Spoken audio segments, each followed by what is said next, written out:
Dieu m'a donné un message assez particulier ce soir. Je vais être sincère, j'ai eu cette prédication quand je me préparais à venir. Et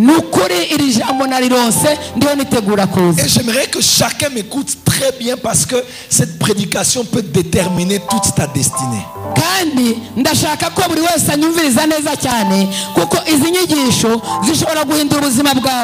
Est-ce que vous êtes prêts à écouter la parole de Dieu? Amen. Les jours passent mais ne se ressemblent pas. Attendez voir quelque chose de nouveau aujourd'hui. Surtout, n'attendez pas à voir ce que Dieu a fait hier, aujourd'hui. Aujourd'hui, laissez Dieu faire ce qu'il a prévu de faire.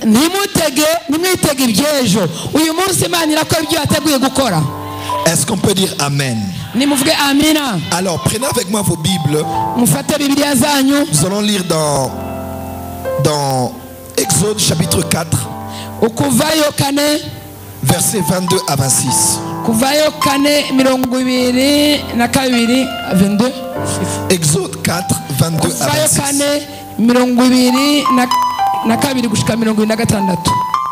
Exode 4, 22 à 26. Reka dusome mu izina rya Yesu Kristo. 22 kandi uzubarire Farawo utuko niko Uhoraho agize ngo Isirayeli n'umwana we w'imfura kandi yarakubariye ngo rekura umwana wiwe agende aje kumusaba ariko wanse kumurekura uti nuko rero nawe azokwica umwana wawe w'imfura.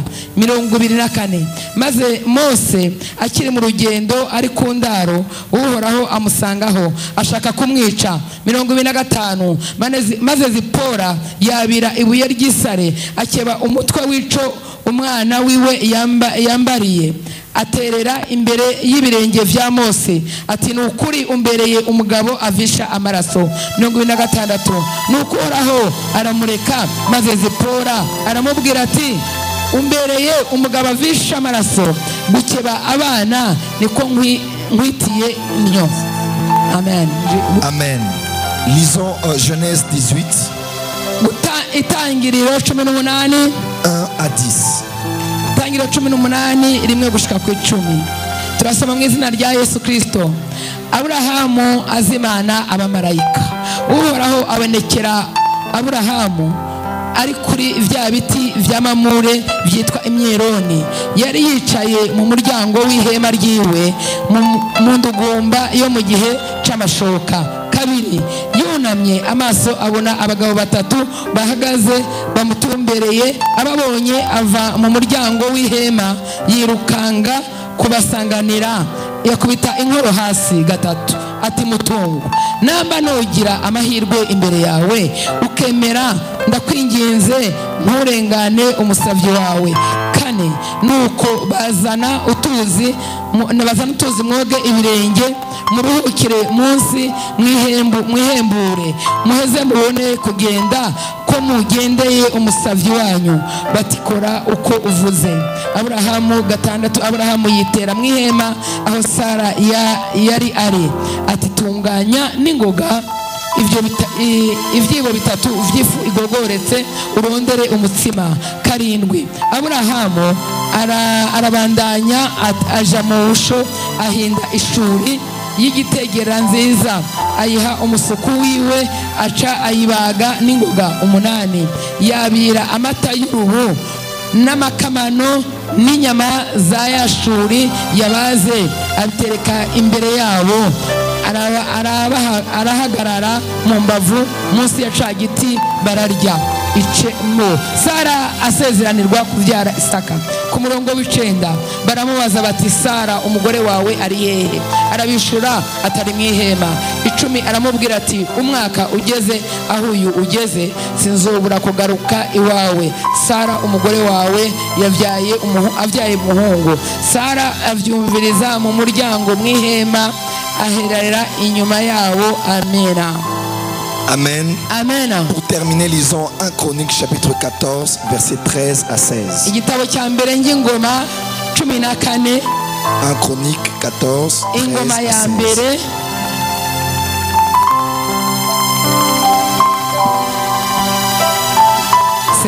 16 à combien?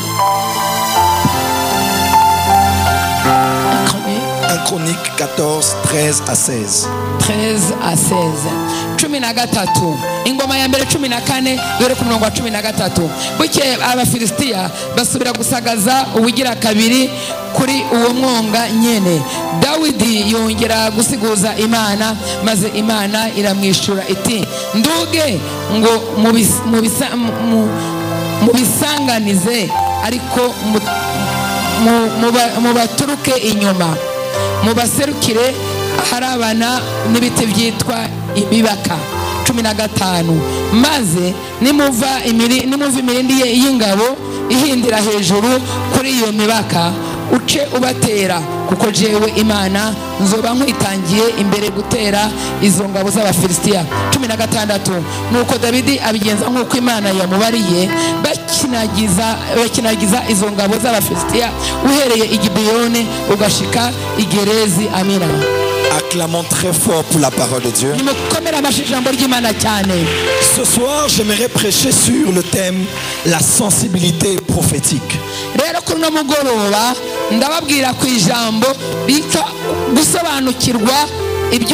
Si vous voulez la sensibilité spirituelle.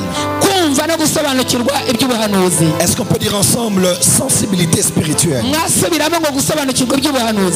Amen. Amina. J'aimerais dire 3 choses avant de commencer. La première, vous devez savoir que dans la vie, il est important de savoir que toutes les minutes sont importantes, mais toutes les minutes ne sont pas stratégiques. Rero nakubwira ngo ukwiye kumenya icyambere iminota yawe yose y'ubuzima ni iminota ikomeye, ariko siyo minota ushobora gukoreramo ibyangombwa. Il y a des minutes que vous pouvez laisser passer et ça n'a pas une grande implication dans la destinée. Mais il y en a certains qu'il ne faut pas laisser passer. Si vous les laissez passer, vous passez à côté d'une grande chose qui a un lien avec votre destinée.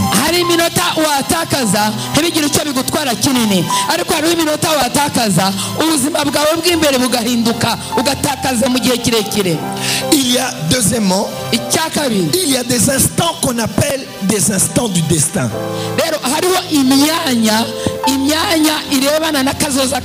Et les ratés, c'est de passer à côté d'une grande partie de sa destinée.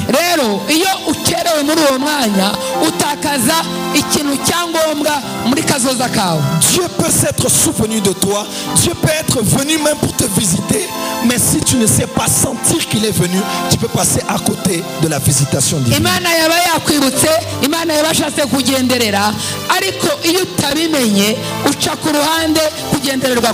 Est-ce que vous êtes avec moi? Si vous êtes là, dites Amen. La troisième des choses que je veux dire, tout dans la vie ne se comprend pas par les yeux ou la tête, mais souvent ça demande la sensibilité.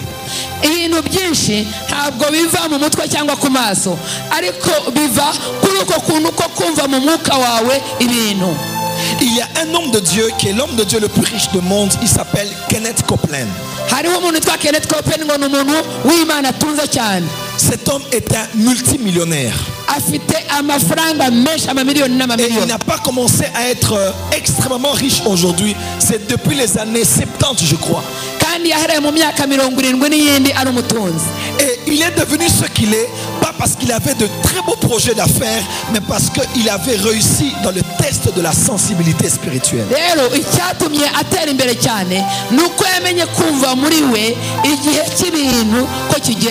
Pasteur d'une église au Texas.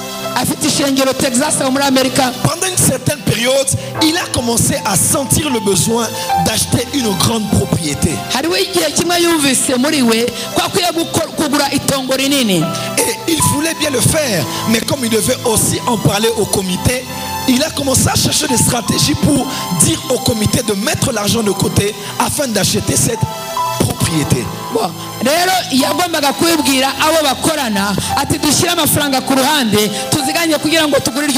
C'était difficile parce que avec le comité il y avait déjà un planning, il y avait déjà un budget, il y avait déjà de l'argent mis de côté, et l'argent qu'on allait recevoir c'était pour des projets bien précis.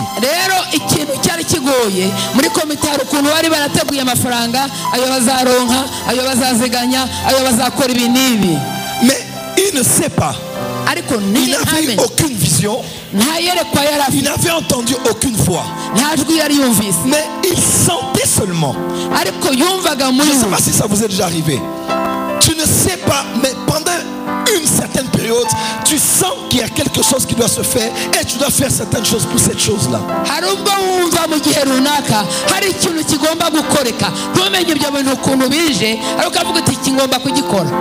Et automatiquement,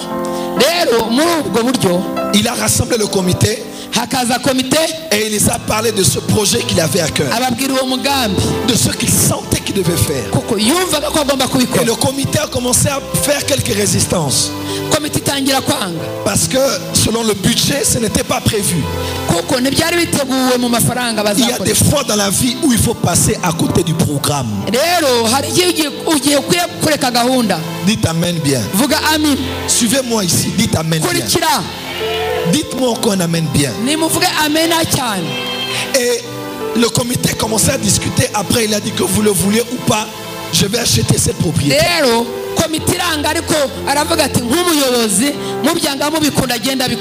Et quand il a acheté cette propriété, le comité était encore résistant.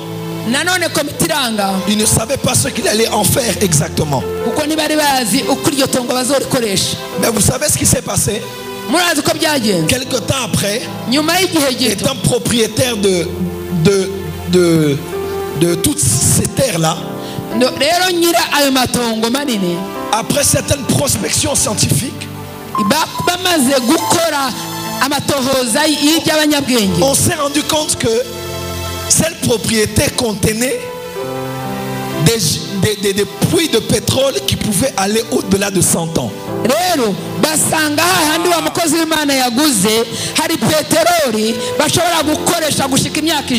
Et ce qui est grave, ce n'est pas l'église qui avait acheté, c'est le pasteur qui avait acheté.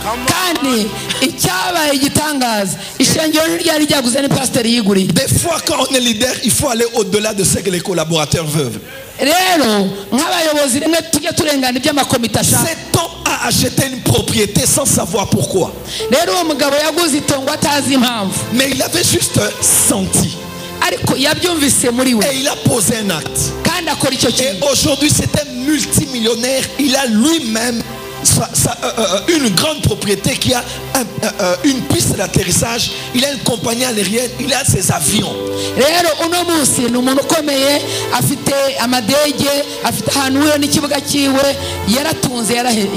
Un homme comme ça, même si tu veux, tu l'envoûtes avec tous les sorciers du Burundi. Il est trop tard. Il est riche jusqu'à la fin de sa vie.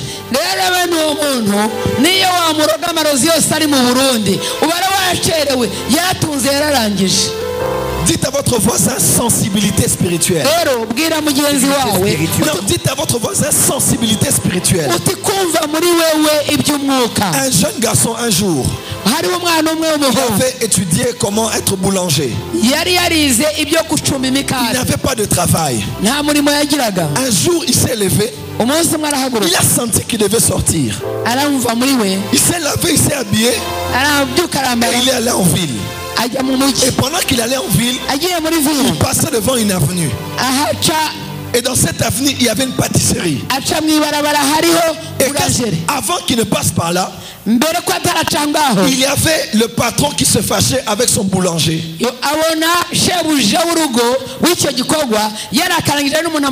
Parce qu'il ne travaillait pas bien. Et automatiquement, il a fait sortir. Et il était devant avec lui. Il a dit, allez, toi, sors. Tu ne fais pas bien ton travail. Et ça tombait le même moment que ce garçon passait par là. Quand il a dit sors, après dans la colère, il a regardé le jeune garçon. Il a dit, toi, tu as fait quoi dans la vie? Je suis pâtissier. Il a dit, rentre là-bas, va travailler. Alléluia. Ce garçon n'avait pas eu un rêve. Il avait juste été sensible à un acte qu'il devait poser. Et dans la vie, toutes les minutes ne se ressemblent pas. Toutes les saisons ne se ressemblent pas. Toutes les heures ne se ressemblent pas. Dieu a mis à part des heures dans le temps. si tu le saisis et tu poses des bons actes, tu vas arriver jusqu'à la fin de ta vie. Il y a des choses que la météo ne vous annoncera pas. Il y a des choses que les informations ne vous diront pas. Il y a des choses même que la prophétie ne vous dira pas. Il y a des choses, Dieu ne dira pas: mon fils, voici moi ton Dieu. Mais il y a des choses qui vont demander ta sensibilité spirituelle. Dites amen très fort. C'est quoi la sensibilité spirituelle? C'est la capacité spirituelle de sentir un mouvement de l'invisible.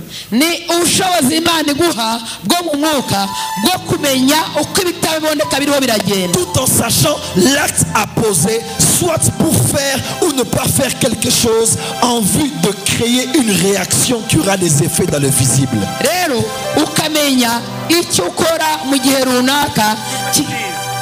Je vais répéter. La capacité, la sensibilité spirituelle, c'est une capacité spirituelle de sentir un mouvement dans l'invisible,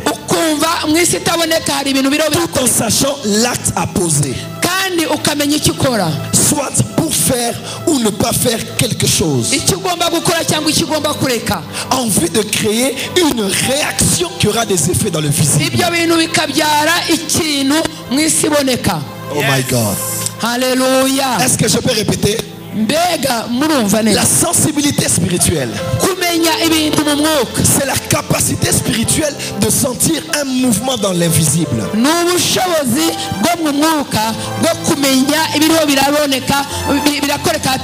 tout en sachant l'acte à poser ou à ne pas poser, pour faire quelque chose en vue de créer une réaction qui aura des effets dans le visible.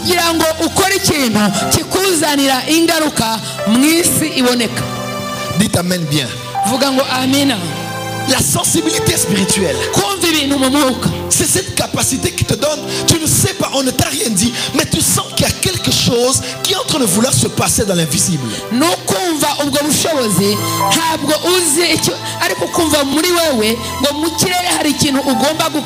Mais ça te donne aussi l'intelligence de savoir ce que tu dois faire ou tu ne dois pas faire, pour que ce que tu fais ou ne fais pas puisse créer une réaction de l'invisible, mais qui aura les effets dans le visible.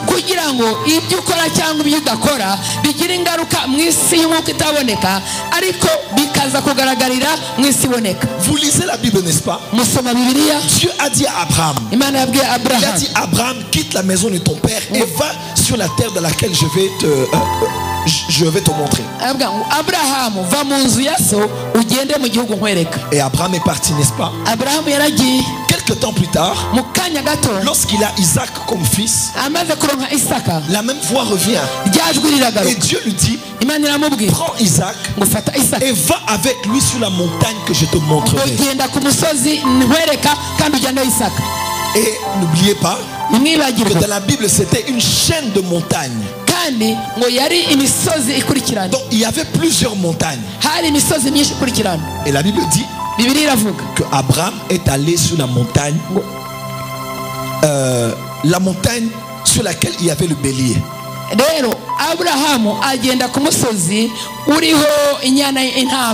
Mais si vous lisez bien la Bible, Dieu a dit à Abraham d'aller, il allait lui montrer la montagne, mais on n'a jamais dit là où Dieu l'avait dit: parmi toutes ces montagnes, voici la montagne.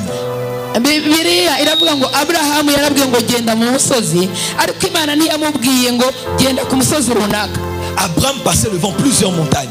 Et je suis sûr qu'il avait senti que parmi toutes ces montagnes, c'est celle-là. Et il a dit à ses serviteurs: restez ici. Et quand il est monté, son fils a dit: voici le bois, voici le feu, où est l'agneau? Il a dit: Dieu se pourvoira. Automatiquement, il a a vu un bélier que Dieu avait déjà pourvu. Mes frères et sœurs, la provision de Dieu pour ta vie n'est pas partout. Il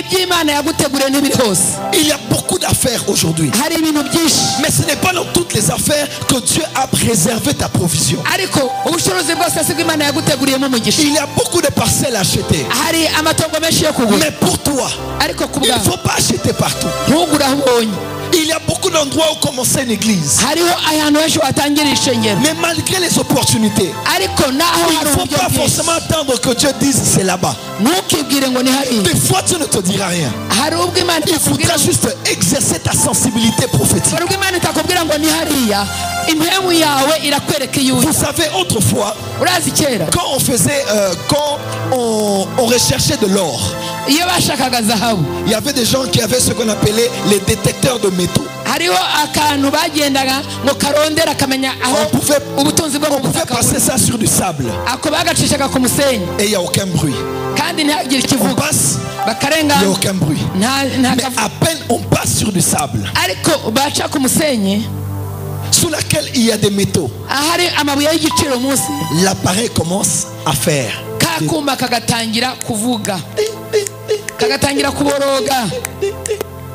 Tu n'as peut-être pas vu le fer. Tu n'as peut-être pas vu le métal. Il y a peut-être du sable. Mais l'appareil sent qu'il y a quelque chose en dessous. Dieu veut faire de toi un détecteur de métal. Alléluia. Il veut faire de toi un détecteur de millions. Il veut faire de toi un détecteur de milliards. Il veut faire de toi un détecteur de richesses. Et des fois, Dieu ne te dira pas commence la faire dans tel domaine. Mais ça va demander la sensibilité prophétique. Come on. Dites amen très fort. Et ce message, ce n'est pas pour les gens charnels, parce que les gens qui sont distraits dans la vie, ils laissent passer des mouvements qui se passent autour d'eux.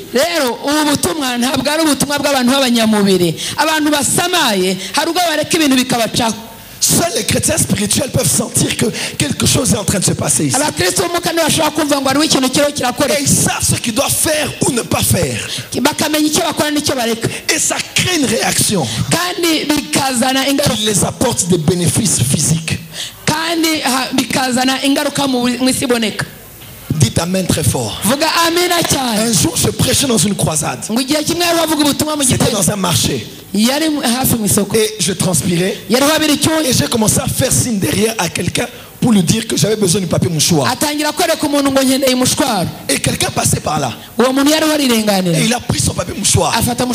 Il m'a tendu cela. À peine j'ai pris. Dieu m'a dit, il habite à Matadi. Et il souffre de l'hémorroïde.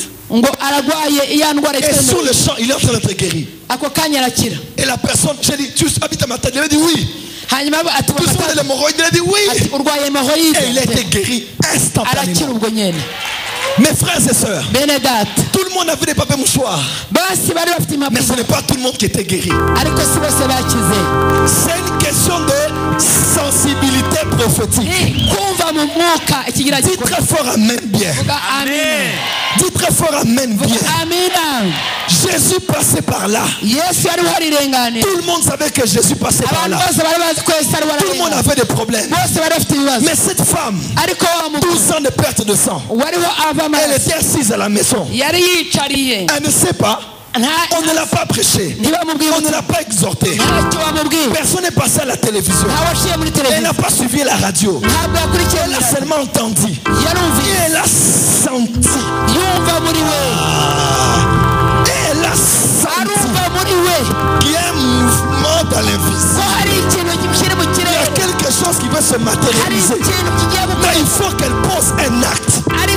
On ne l'a jamais prêché ça. On ne l'a jamais enseigné ça.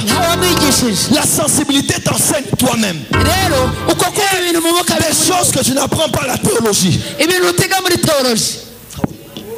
Alléluia.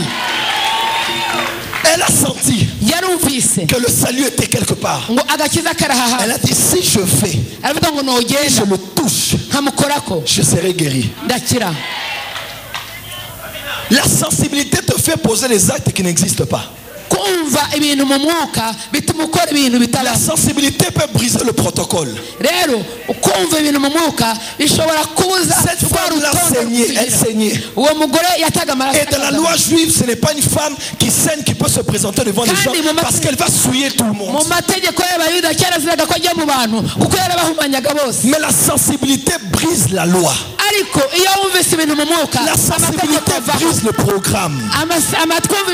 La sensibilité brise le protocole. Cette femme s'est levée.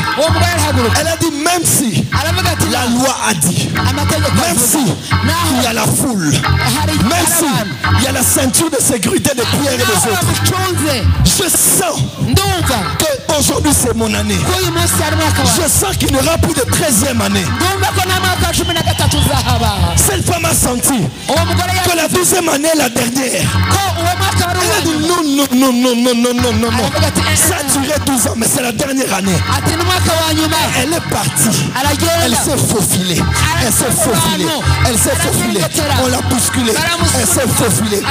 La loi avait dit, mais elle s'est faufilée. La loi avait interdit, mais elle s'est faufilée. Quand elle est passée, Alléluia. Elle a touché Jésus sur le pan de sa robe. Alléluia. Jésus a senti. Si tu sais sentir, tu feras sentir Dieu. Les hommes sensibles savent rendre Dieu sensible. Dieu ne comprendra pas. Il sera en train de penser au Soudan. Il sera en train de penser aux États-Unis. Il sera en train de penser au pape en Italie. Mais subitement Dieu va sentir qu'il y a quelqu'un qui est en train d'attirer son attention. Alléluia. Les hommes sensibles savent rendre Dieu sensible. Et Jésus a dit, il y a une force qui est sortie de moi. Maître, tout le monde t'a touché. La foule peut te mentir, mon frère. On peut tous être de la foule, mais ne pas tous être de la foule. Il faut être sensible. Quand on vient dans de telles rencontres, quand on est dans une telle saison, sentir qu'est-ce qui se passe dans l'invisible. Et laisse-moi te dire, tu peux prendre quelque chose de Jésus qui n'a pas eu comme programme de te donner. Parce que Jésus, il n'était pas allé pour cette femme. Il allait ressusciter la fille de Jairus. Même si tu n'es pas dans le programme de Dieu, mais ta sensibilité peut prendre. Même si tu n'as pas prévu de te bénir aujourd'hui, de te guérir aujourd'hui, le Saint-Esprit peut te donner une fuite. Come on, yes. Et tu ne sais pas. Tu sens seulement. Mais j'ai prêché tous ces jours, mais je n'avais pas de prédication du soir. Je disais, Saint-Esprit, je vais prêcher quoi? Et à peine habillé, je vais sortir. Je dis au prophète Jimmy, le Saint-Esprit est en train de me télécharger de la tête une prédication qui s'appelle la sensibilité prophétique.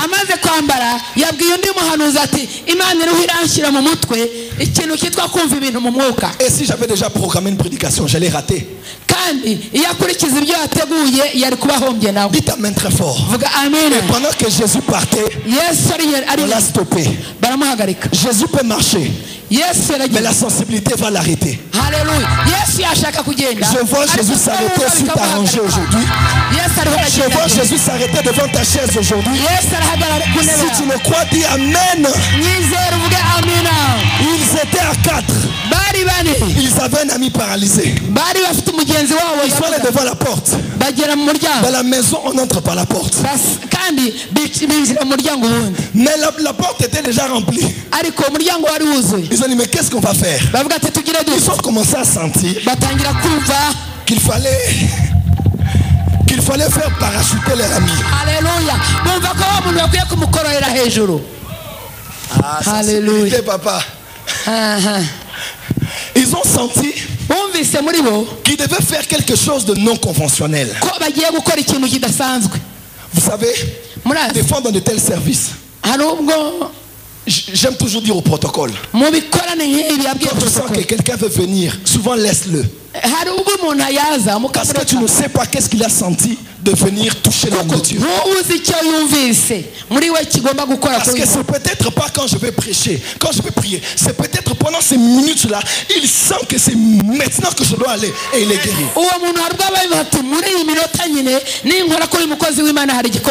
Et ils ont pris leur ami.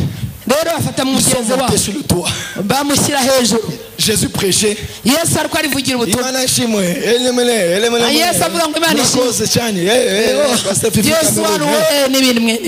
il a seulement entendu.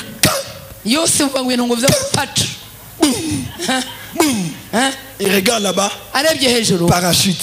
On est en train de descendre quelqu'un devant tout le monde. Jésus s'est arrêté. Il a dit, ah, les hommes sensibles. Ils savent que même si la porte est fermée, le toit peut être cassé. La sensibilité va te faire brûler les étapes. Sensibilité, papa. Dites amen bien. Amen. Est-ce que les hommes sensibles peuvent dire amen bien? J'entends pas votre amen. Dites amen bien. My God. Hallelujah. My God. Écoutez. David était tellement proche de Dieu. Il a dit, Seigneur, je vais aller combattre. Est-ce que je dois aller? Il dit non. Fais seulement un petit contour. Et quand tu vas entendre le bruit des pas sur les cimes, alors sache que c'est moi qui marche avec toi. Dieu l'a parlé. Mais pour aller, il devait sentir et entendre. Il y a des fois où Dieu te parlera. Il y a des fois où tu devras avoir l'oreille spirituelle ouverte pour entendre que Dieu est en train de bouger dans telle direction.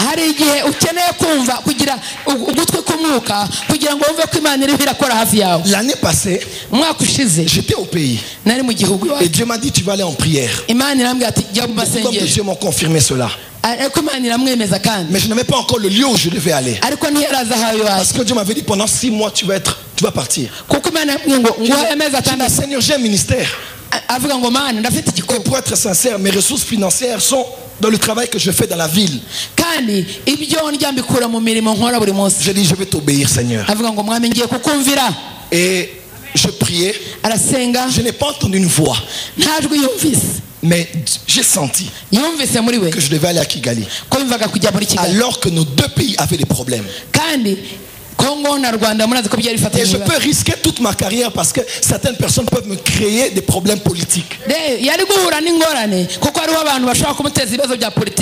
a des choses. Quand tu sais être sensible au mouvement de Dieu, tu ne travailles pas dans la tête. Tu ne travailles pas dans ce que les analystes disent. Tu sens les pas de Dieu aller dans une direction. Et je dis à un homme de Dieu, je vais là-bas. Il a même eu peur, je crois. Je vais aller là-bas, je vais faire quoi? Je vais seulement aller prier. Pas de programme, rien, je vais seulement partir. Et le dimanche, avant que je parte, j'étais avec un homme de Dieu dans un bureau. Et un prophète qui venait dans l'Angola m'a dit, il a dit, homme de Dieu, tu es en train d'aller en prière quelque part. Mais Dieu dit, là où tu pars, tu vas aller prêcher. Dans mon cœur, j'ai de regarder les autres prophètes ici. Moi, je laisse la prédication, je suis en train d'aller chercher Dieu, il me parle encore de prêcher. Et il me dit, là où tu vas, Dieu va te bénir. Une porte de voyage viendra après que tu aies prêché, mais tu ne vas pas partir.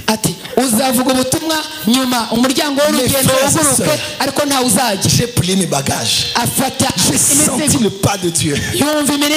J'ai pris l'avion. Je suis arrivé à Goma. Goma Gisenyi. La famille qui me reçoit me dit que l'apôtre Gitwaza est dans la ville et que je devais le faire signe. On a parlé avec lui, mais j'avais tellement sommeil que je me suis endormi. Je ne suis même plus allé au séminaire. Je suis allé à Kigali. Lui aussi il est venu après. Et je suis allé le voir. Il m'a dit: tu as bien fait de venir. J'ai dit: ah papa, qu'est-ce qu'il y a? Il a dit: j'ai une grande convention qui commence dimanche soir. Et d'ailleurs Bishop Tudor Bismarck, qui est un grand orateur, devait être des nôtres. Mais il ne vient pas. Et Dieu m'a parlé. Il a appelé la secrétaire. Il a donné le programme. Mon nom était déjà inscrit dans le programme. Il a dit, il n'avait même pas besoin de discuter. Il a dit: allez, Joël. Il a dit: dimanche tu prêches au deuxième culte, lundi soir tu ouvres la conférence. Ma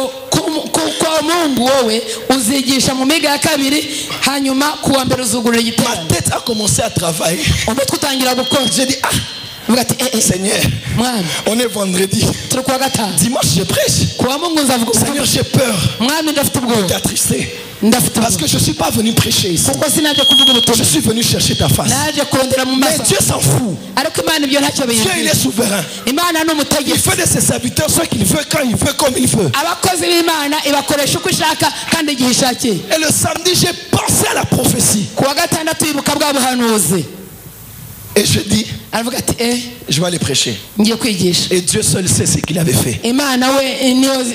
Dimanche et lundi. Et Dieu m'a ouvert des portes. Et à peine accompli, l'apôtre m'appelle et dit: tu vas à Bruxelles. Il prend mon passeport. Il dit: allez, tu vas me remplacer là-bas, tu vas aller prêcher. Mais j'ai commencé à penser à la prophétie de l'homme de Dieu. Il m'avait dit: là où tu iras, tu prêcheras, une porte s'ouvrira, mais tu ne partiras pas. On a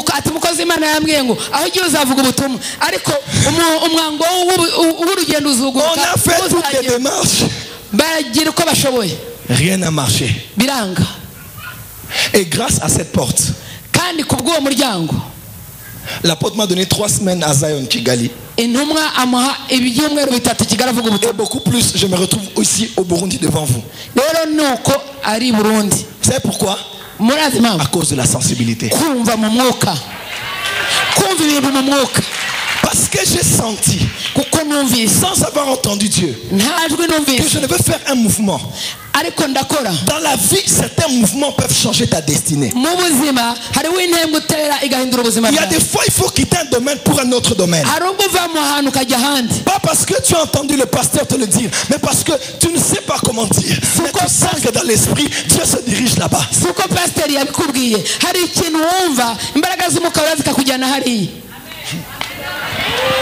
Alléluia. Donnez-moi un amen bien. Donnez-moi un amen de champion. Amen. Abraham était à la maison. Il était assis sur les chaînes de Mamré. Et il a vu 3 hommes qui passaient. Il n'avait pas eu un rêve. Aucun prophète ne l'avait dit qui étaient ces 3 hommes. Mais Abraham a senti. Et je ne pense pas que c'était les premières personnes à passer par là. Des gens étaient passés avant. Et des gens passeront après. Mais il ne sait pas comment dire. Il était tellement proche de Dieu. Il a senti que cette visite n'était pas ordinaire. Et Abraham a couru. Dites amen. Abraham a couru. Il est allé vers ces hommes. Il les a arrêtés. Il a dit: laissez-moi vous préparer du pâté. Du poulet. Non, pas du poulet. Excusez-moi, j'aime tellement les poulets qui sont sortis. C'est de l'abondance de guerre et la bouche. C'est encore quoi de la Bible? Ah, la viande dit. Le pain et la viande. Et du yaourt, lait caillé. Il a arrêté ces hommes. Il a dit, vous n'allez pas partir. Et Dieu s'est arrêté. Dieu s'arrête pour des hommes sensibles. Maman, Dieu peut s'arrêter dans ta maison si tu es sensible. Homme d'affaires, Dieu peut s'arrêter devant toi si tu es sensible. Et à peine cela fait, Dieu avait le kirdan dans la bouche.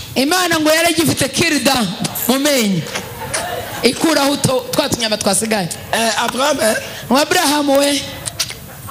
les cahiers. Où est Sarah, ta femme?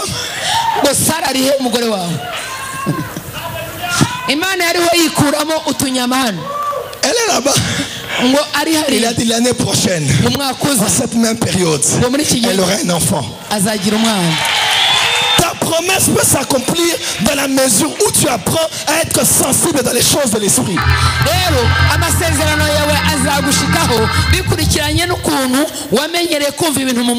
Des fois, juste l'hospitalité peut changer ta vie. Dans la vie, ne méprise personne. Parce que tu ne sais pas qui sera qui demain. On ne s'attache pas seulement aux gens parce qu'ils ont l'argent. Mais on s'attache aux gens parce qu'ils ont un futur. Ma soeur, même si ce frère qui te fait la cour n'a pas encore un bon travail, si tu as la sensibilité prophétique, tu sauras que c'est le futur président de ce pays.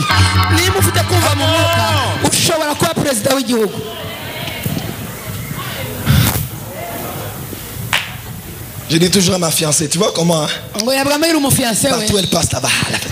Je dis, tu vois, si tu me ratais seulement, tu allais rater les choses là même. Et demain dans la vie, tu vas comprendre. Parmi tous les hommes qui défilaient, tu as saisi la bonne personne.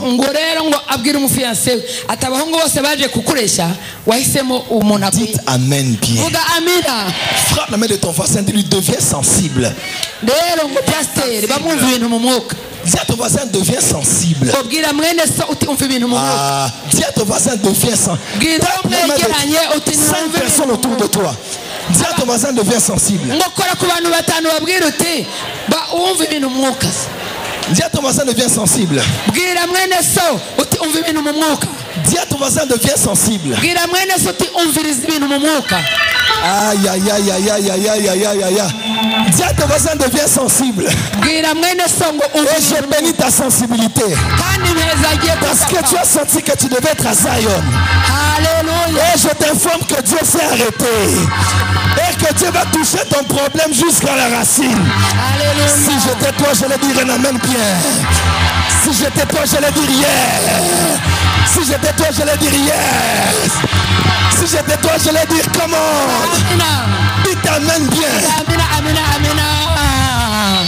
Dans la vie, souvent tout est question de sensibilité. J'étais dans l'église d'un pasteur et il avait beaucoup prêché pendant 30 jours. Et Dieu m'a dit, bon en fait il m'avait demandé de faire un appel. Et je faisais un appel et j'ai senti dans mon cœur, j'avais pas entendu de voix pour être sincère. Dieu m'a dit, tu prends $1000 et tu donnes à ce pasteur. Souvent les hommes de Dieu ont difficile à donner. Hein? Donnez. Mais eux-mêmes pour donner c'est difficile.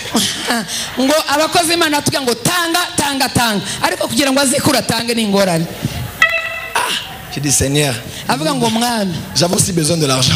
$1000. Et j'ai dit, mon ami, je vais te donner ça. J'ai pris l'argent, je l'ai donné. Mercredi ou jeudi matin, un couple était en train de m'appeler après seulement le lundi là, il m'appelait. Et il vit en Afrique du Sud. C'est quelqu'un qui est dans le diamant. Cet homme, il me cherche. Je dis, moi j'aime pas trop ces choses là. Et je dis, bon, ok, je vais te recevoir. Il est venu à la maison, je crois, jeudi matin. Il est venu. Il m'a dit, prophète, j'ai fait une grosse affaire en Afrique du Sud. Et j'ai pris ma dîme, j'ai mis à côté. J'avais prévu de donner ça à un pasteur, bon je tais le nom, à donner à un pasteur de telle église. Mais on m'a dit qu'il a voyagé. Et j'ai senti dans mon cœur de ne pas attendre que le pasteur revienne.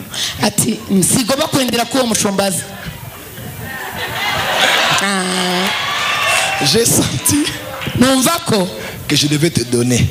Si le pasteur l'apprenait, il n'allait pas m'aider. J'ai pris l'argent, j'ai mangé au nom de Jésus. Mes frères et sœurs, c'était je crois fois 3 ou fois 4 ce que j'avais sémé. Voilà, c'est $5 000. Donc il avait gagné 50, c'est ça? 50 000. Et il m'a donné 5 000. J'ai pris et j'ai béni Dieu. La sensibilité peut faire en sorte que tu peux voler prophétiquement la bénédiction de quelqu'un. Alléluia.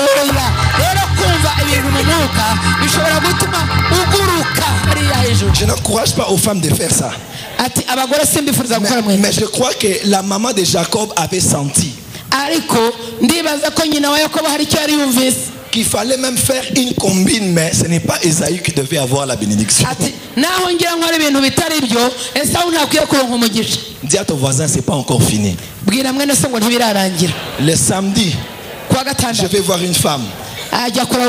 Elle me dit, prophète, tu n'as toujours pas de voiture? Je dis non. Elle se fâche.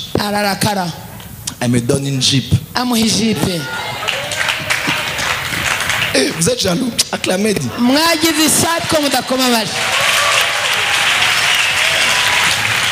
Un jour, on était dans une réunion. Et Dieu m'a dit, tu vas... sincèrement, pour être sincère, des fois on dit Dieu m'a dit, hein, mais c'est pas pour moi, on a entendu la voix. J'avais senti que je devais emmener les gens dans la louange et dans la danse. Donc on allait danser comme David.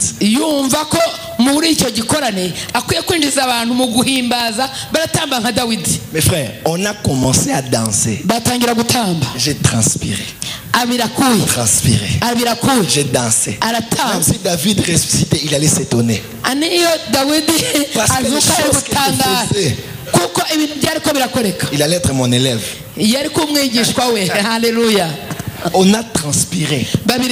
Et je suis rentré à ma place. Une femme m'a appelé. Elle m'a dit, prophète, quand tu dansais, j'avais en vision. Je voyais que dans ta maison, il n'y avait rien. Alors que c'est vrai.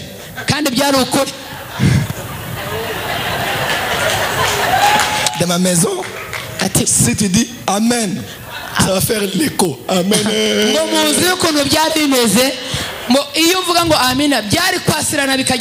J'avais 2 chaises. Quelques chaises. La maison était nulée, sans effet, sans impact. Elle m'a dit, homme de Dieu. Dieu m'a dit, la maison est vide. Elle n'est jamais venue chez moi. Dieu m'a dit de meubler toute ta maison. J'ai dit à maman Tikabagé. Tikabagé, maman. Et quand le culte est fini, vous savez, même quand quelqu'un veut te bénir, il faut toujours garder la fierté et la dignité. J'ai dit, vous allez voir le directeur de protocole au ministère, il va s'occuper de tous les aménagements. Elle a dit, j'emmène ça après le culte.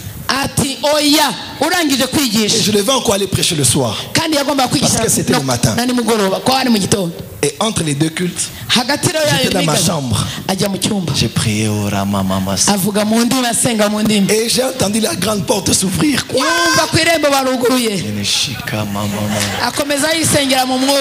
J'entendais des choses qu'on était en train de faire descendre. Et j'entendais les mouvements comme si on faisait entrer les choses.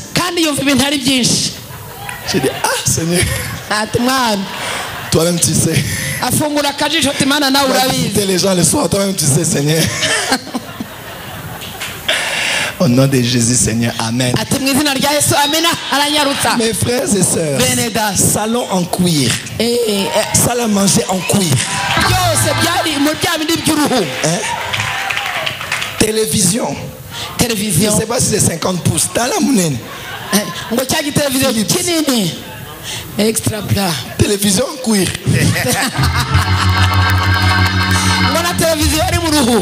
Une grosse table en bois massif.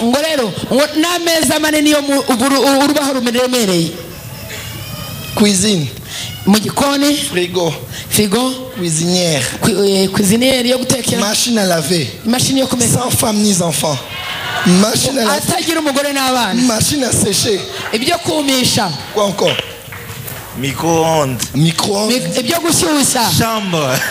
Chambre maintenant. Grand lit sans femme ni enfant.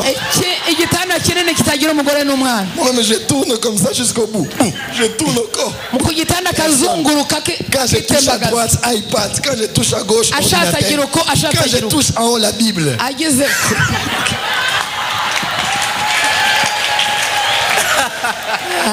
Garde-robe. Et puis elle s'est fâchée. Groupe électrogène. Elle me dit, prophète, s'il manque quelque chose, dis-moi, je vais donner. J'ai dit, maman, ne tente pas mon esprit. J'ai dit, maman, ne tente pas mon esprit. Parce qu'il m'a dit, si tu manques quelque chose, dis-moi. J'ai dit, c'est que je vais te demander, tu vas regretter. Ne tentez pas mon esprit, maman. Tout ça. Parce que j'ai appris à être sensible. Et même la maison que j'ai prise. J'habitais dans une maison que j'avais pris, je crois, quelque chose comme $2500 de garantie. 1500 ou 2500. Et il y a un couple qui voulait se marier. Je crois que c'est ça. Et je les ai laissés cette maison. Non, je pense que je les ai laissés quand Dieu m'a ouvert l'autre porte de la maison. Et aujourd'hui, partout où je vais, je ne manque pas où habiter. Parce que j'ai appris à être sensible. Mes frères, il y a certaines explosions financières qui ne viennent pas parce que tu donnes ce que tu as prévu, mais parce que tu sens de faire quelque chose que tu n'as jamais fait. Je vous dis la vérité.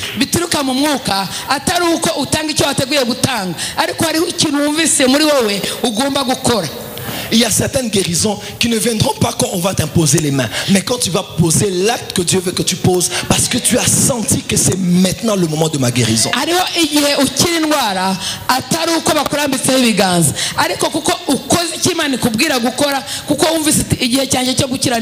On raconte l'histoire d'un soldat dans l'armée de Napoléon. Napoléon Bonaparte. Et Napoléon avait son cheval. Et d'un coup, son cheval a commencé à perdre la tête. Et Napoléon a commencé à tituber sur le cheval. Et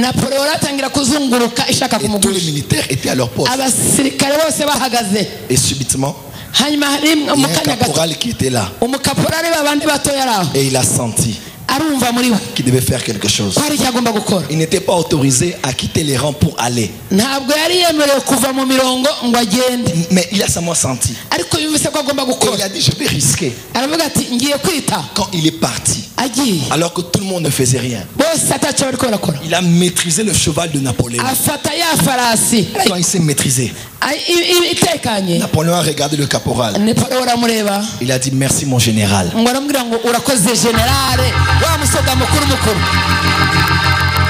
Alléluia. Et au même moment, il est passé de caporal à général. Frères et sœurs, soyez sensibles dans la vie. Je te vois quitter la pauvreté pour la richesse. Je te vois quitter la bassesse pour l'élévation. Je te vois quitter derrière pour devenir devant.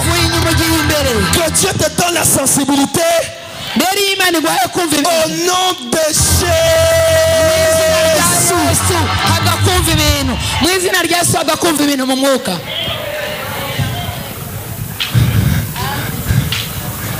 Dites sensibilité. Voilà pourquoi j'aime les réunions charismatiques. Des fois Dieu va me dire fais quelque chose, je fais. Je ne sais pas pourquoi mais je fais. Mais après on me donne les témoignages.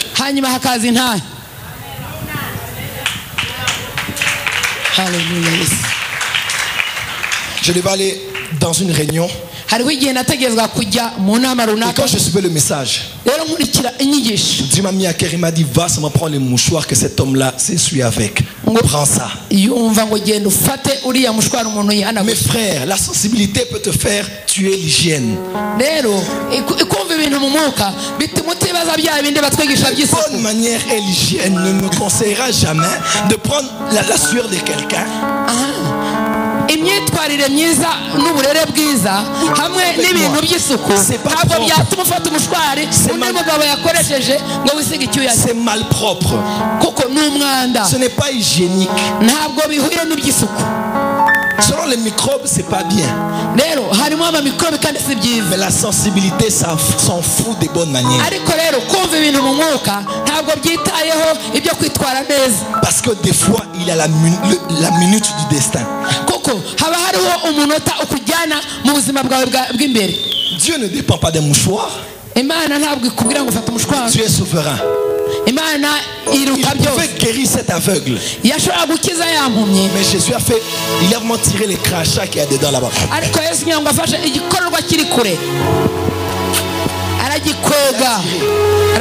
Jésus, hein? Il a craché. Il a fait la boue. Et il a mis. La boue a eu l'onction de guérir cet homme. Mes frères et sœurs, j'ai pris le mouchoir. Le protocole voulait m'interdire. Et c'était un point de contact entre moi et l'onction que Dieu voulait augmenter.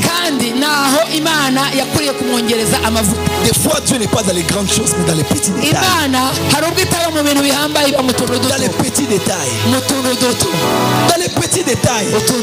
Les petits détails peuvent faire toute la différence entre deux saisons de ta destinée.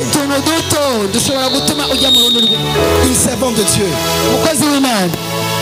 elle a reçu l'onction du Père du réveil au Congo.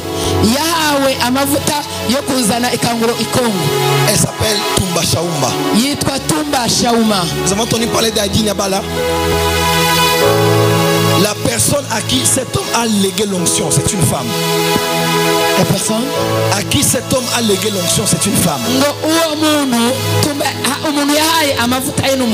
Quand il est arrivé à la fin de son ministère,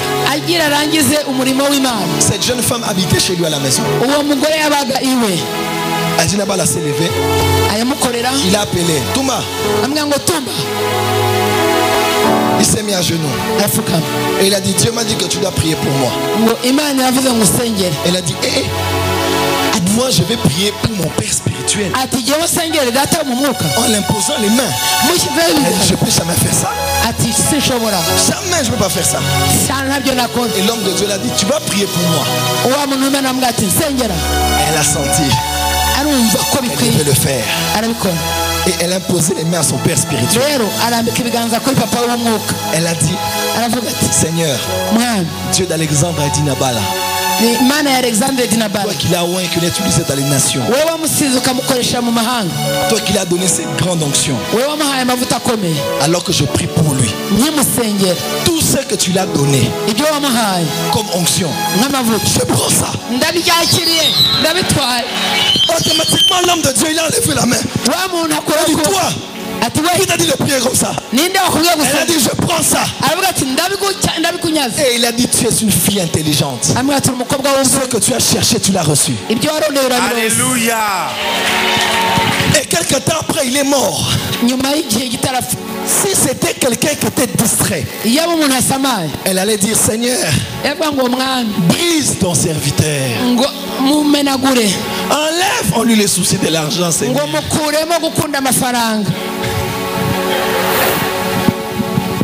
Aide-le dans ses faiblesses, Jésus. Mais elle a dit elle ne fera pas ça. C'était une minute de destin.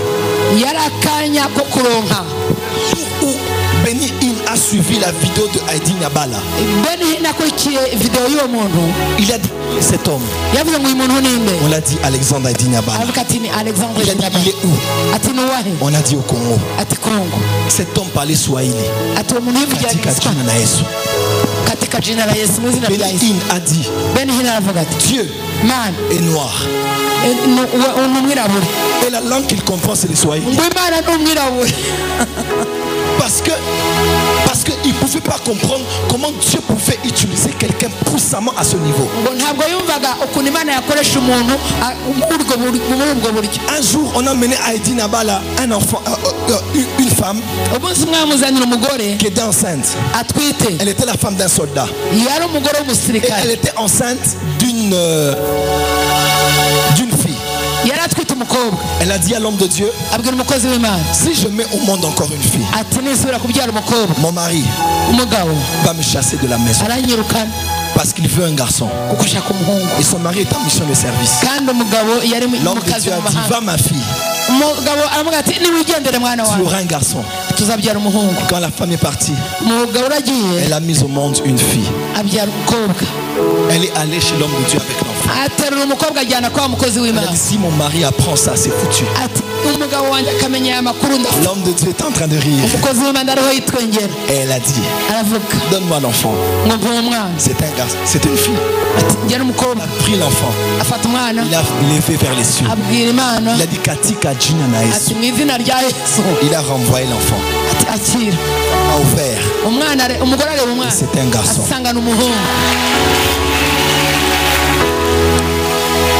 Cet homme a opéré dans les miracles à une dimension extraordinaire. Et cette femme a prié pour moi.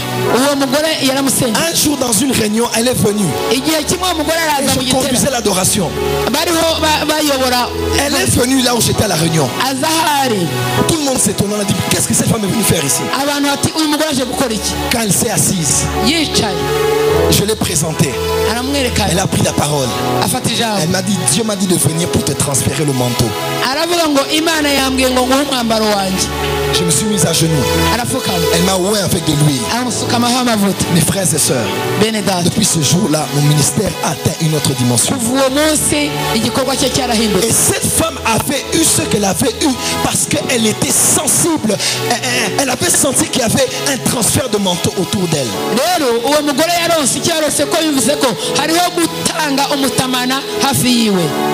Je finis mon message en disant, ce jour n'est peut-être pas comme tous les jours. Si tu peux sentir ce qui se passe à l'invisible. On a lu dans la Bible la femme de Moïse, pendant qu'elle rentrait avec son mari, le Dieu qui appelait son mari voulait tuer son mari. Elle n'a jamais vu Dieu comme Moïse. Elle n'a jamais entendu la voix de Dieu. Mais elle a senti qu'elle devait couper. Elle devait circoncire son mari. Et à peine elle a fait, Dieu a laissé. Que Dieu donne à Zion et à ce pays des femmes sensibles. Des femmes qui savent quel acte poser pour sauver son foyer.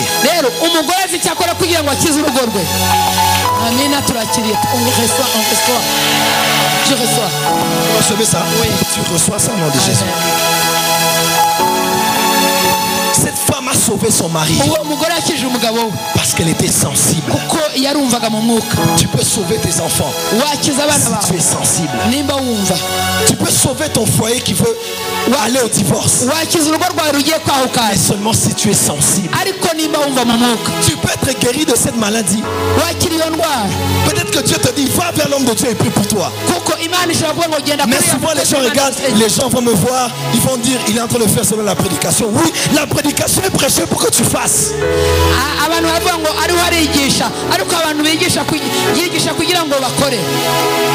Dis avec moi sensibilité. Lève les mains. Dis Saint-Esprit, rends-moi sensible. Baisse les mains. Il est venu vers les siens. Mais les siens, voyez, Des fois Dieu peut te dire donne juste une offrande. Et c'est peut-être juste cette offrande qui peut tout déclencher. Des fois Dieu peut te dire mets-toi à genoux.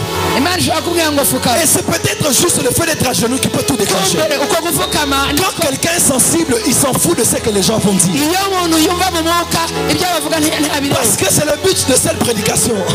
Dieu est en train d'exercer votre sensibilité. Laissez-la. Il exerce votre sensibilité. Ce que tu cherches, tu l'as reçu, ma soeur. Au nom de Jésus. Dis avec moi sensibilité. Non, dis très fort sensibilité. Je ne vous entends pas. Dis très fort sensibilité. Dites encore plus fort sensibilité. Sensibilité.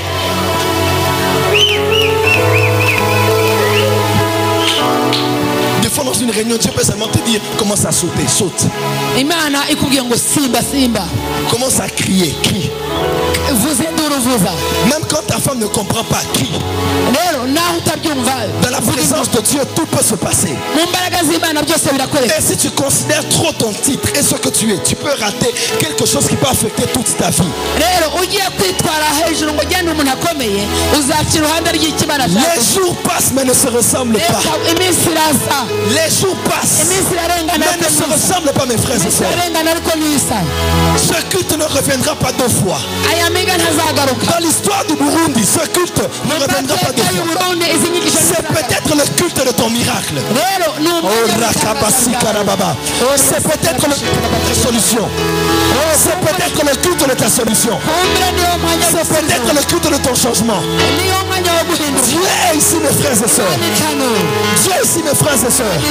Si tu veux être spectateur, tu vas rater. Mais si tu veux agir, tu vas recevoir. L'obéissance à Dieu vaut plus que le sacrifice. Vaut plus que le sacrifice. C'est peut-être ton jour. Dieu peut te dire fais quelque chose. Il peut te dire pose un tel acte. Tous ceux qui m'ont touché, recevez, recevez, recevez, recevez, recevez, recevez, recevez, recevez, recevez, recevez, recevez, recevez, recevez, recevez. Reçois ta guérison. Il y a quelqu'un qui est venu qui a le sida ici. Si on dit tu reçois ta guérison, ne me faites pas du mal aussi, s'il vous plaît. Vous me touchez, vous me lâchez. Vous me touchez, vous me lâchez. Si tu me touches, tu me lâches. Merci. Si tu me touches, tu me lâches directement.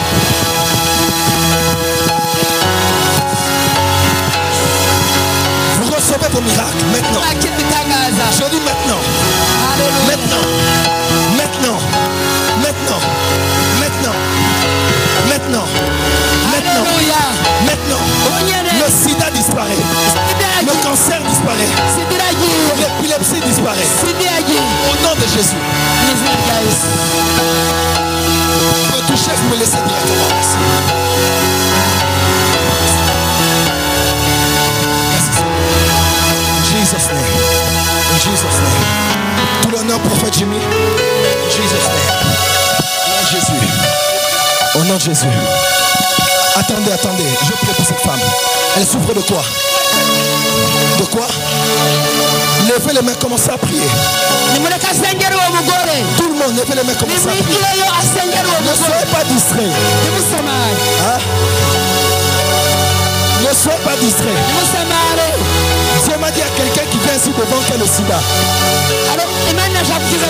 Et c'est son jour de miracle. Levez les mains, commencez à prier. Que tout le monde soit debout et commence à prier.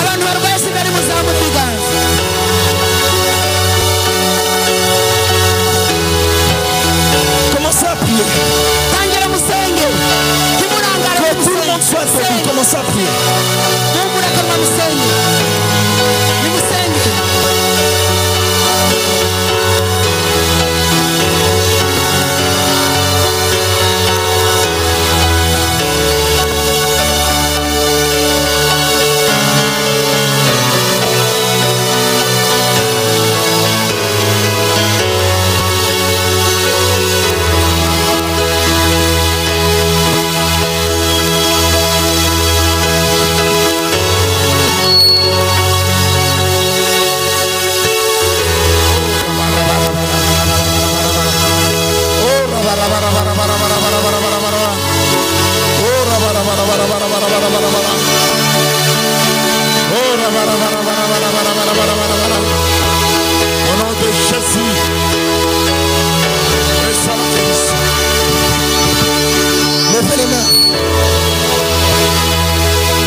Du Seigneur Jésus.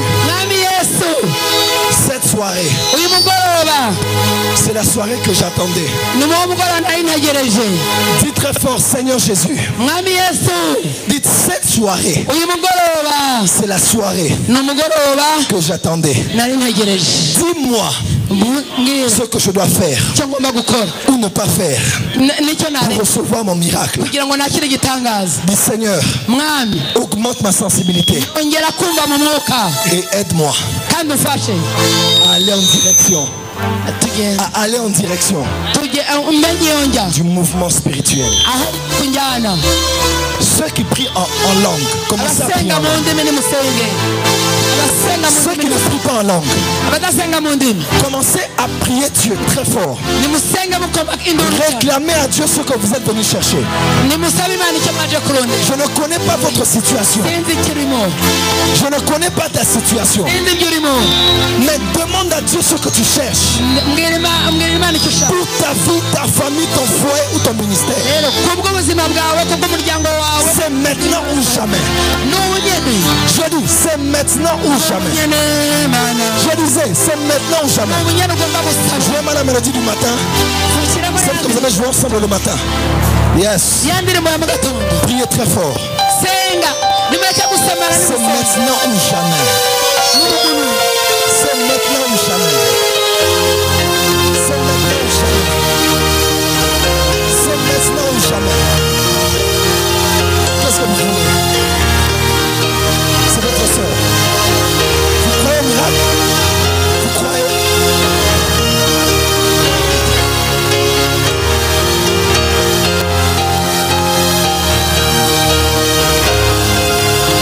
N'ayez pas peur. Ayez la foi. Femme, tu es libre aujourd'hui. Au nom de Jésus-Christ. Femme, tu es libre aujourd'hui. Au nom de Jésus. Donnez-moi ce foulard.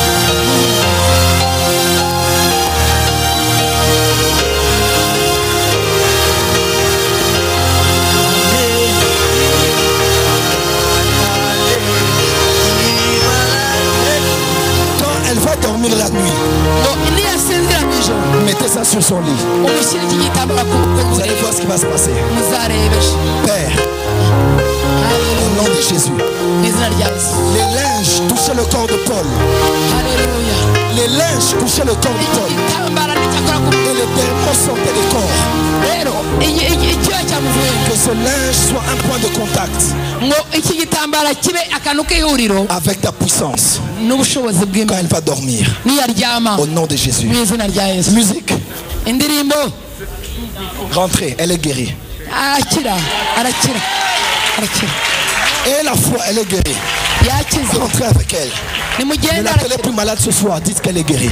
Levez les mains. Que tout le monde prie.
malades, emmenez-les devant ici. Tous ceux qui ont emmené des malades, emmenez-les devant ici. Laissez-moi passer, laissez-moi passer, laissez-moi passer. Laissez-moi passer, laissez-moi passer, s'il vous plaît. S'il vous plaît. S'il vous plaît, laissez-moi passer.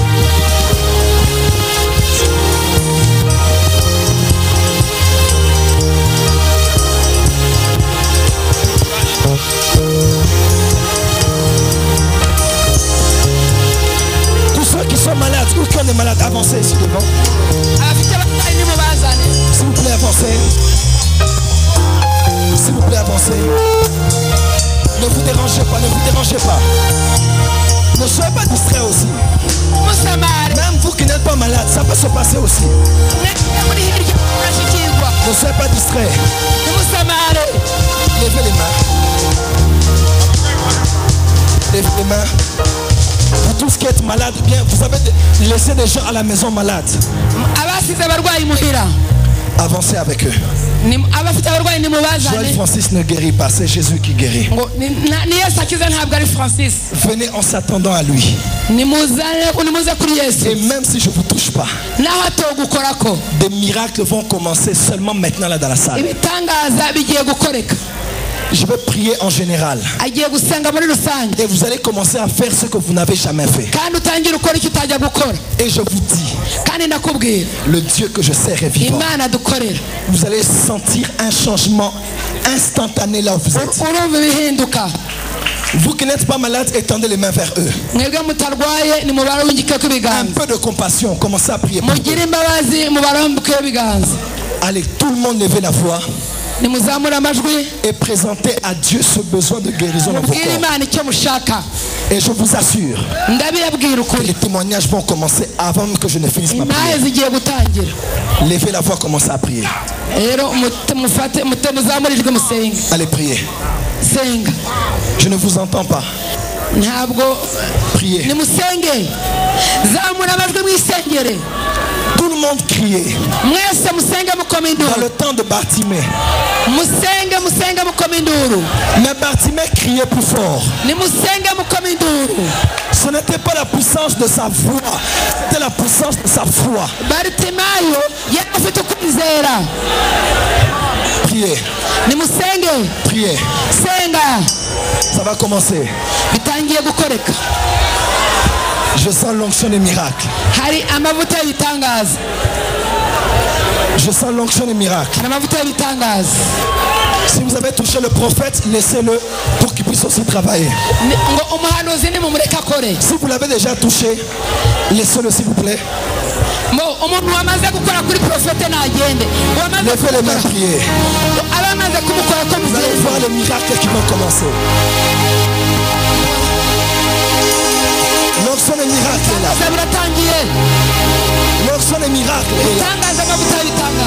Quel que soit le nom de ta maladie, il a reçu le nom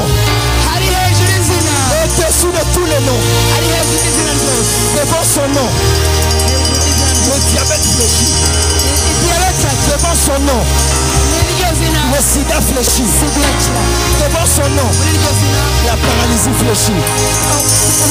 Il est le même hier, ce soir et pour l'éternité.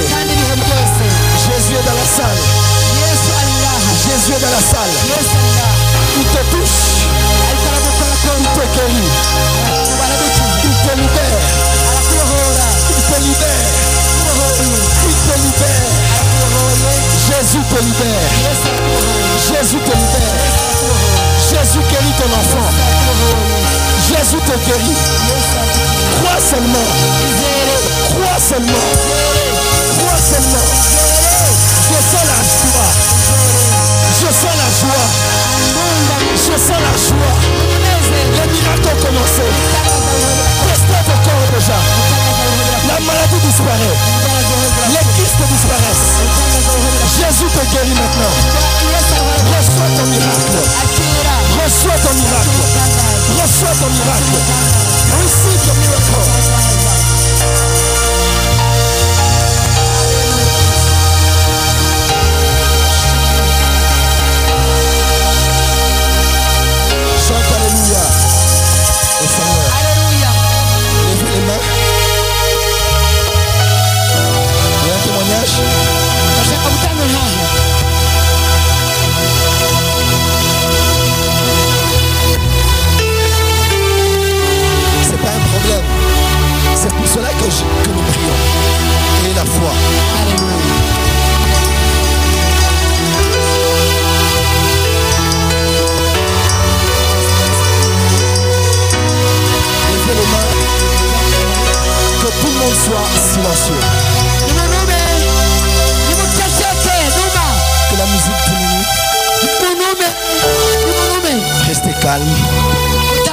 calme et fermez les yeux.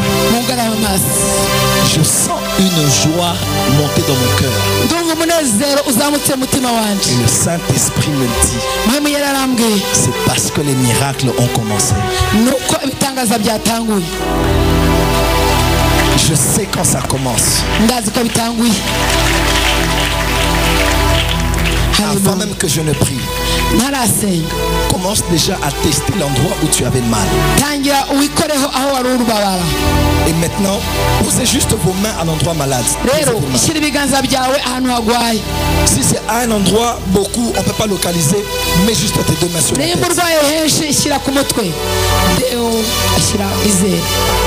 Joël Francis ne guérit pas, c'est Jésus qui guérit. Et il va le faire maintenant. Croyez. C'est maintenant ou jamais. C'est la minute de la destinée. C'est la soirée que tu attendais. Tout dépend de ta foi. Si tu peux toucher le pan de sa robe, tu seras guéri. Je vais prier pour vous. Père, au nom de Jésus-Christ, je prie maintenant pour cet homme et cette femme qui est venu malade, infirme. Certains sont venus représenter des membres de leur famille qui ne sont pas ici, mais qui sont là. Même des membres de la famille qui ne sont pas ici, qui sont dans un autre pays. Seigneur, regarde leur foi. Toi qui avais guéri le serviteur du centenier sans aller à la maison. Ta puissance ne tient pas compte de la distance. Maintenant, je prends mon autorité dans le ministère que Dieu m'a donné et je me positionne dans ma place dans le royaume et dans le nom de Jésus, j'ordonne à l'esprit qui rend aveugle de sortir maintenant au nom de Jésus. À l'esprit de sourdité qui empêche d'entendre, sors au nom de Jésus-Christ. À l'esprit muet qui empêche de parler, sors au nom de Jésus. À l'esprit de paralysie ou d'infirmité, paralysie faciale,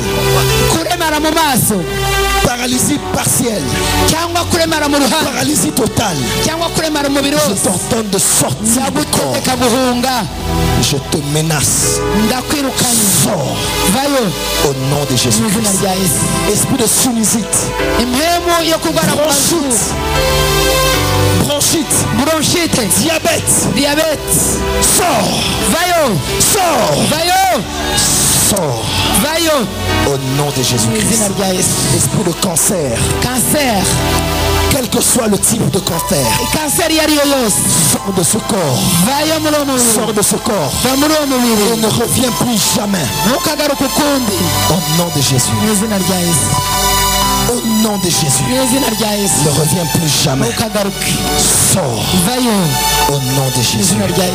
Sida, Jésus t'a vaincu à la croix. Je t'ordonne de partir.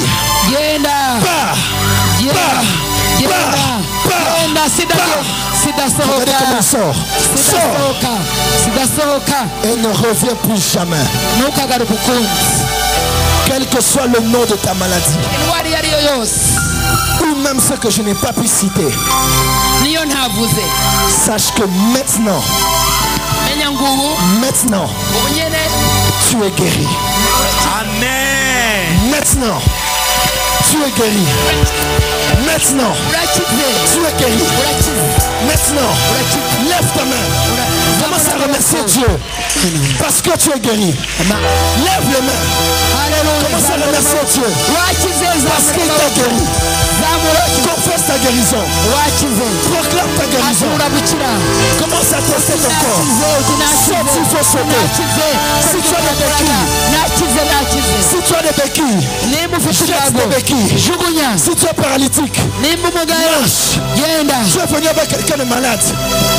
Commence à tester son corps. Il est guéri maintenant.